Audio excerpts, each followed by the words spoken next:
Venmo is one of our shining assets. We have a lot of great assets inside the company. We do have some 210 million people using our platform, 17 million merchants on it.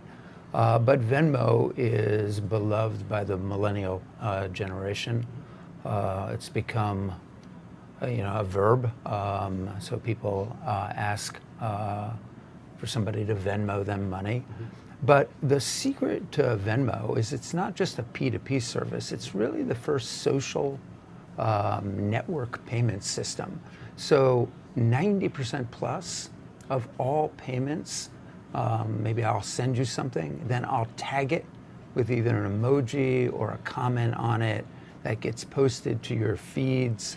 Your friends see it, they see what you're doing, they can join you. And so we're taking Venmo and not just having it be a payment service, but really be a part of your daily life. And then we're adding more and more functionality to it.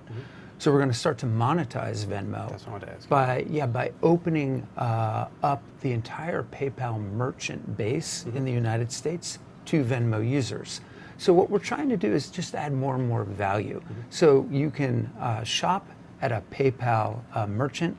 When you shop there, that shopping journey gets posted on your feed. You can split what you bought with people. People can see if you liked it. So merchants are really excited about getting into your social feed because there's nothing better than a friend recommending something that they just bought.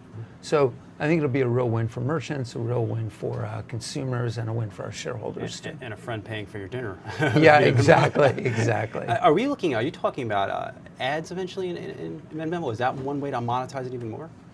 So there is no shortage of people that would like to advertise in the feeds that we have. But I think for us, we really want to be very careful. We have a magic that's happening with Venmo right now. And any service that we add to Venmo, we're very careful about it. We want to keep that value proposition that we have for that market. And it's a particular market that we're serving, very pure.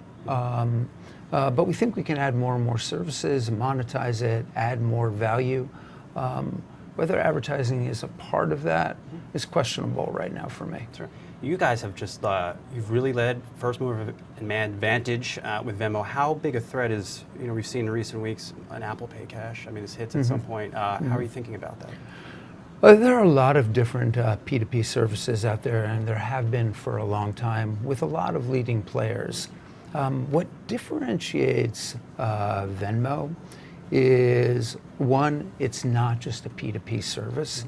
It actually is tied in to your entire social network.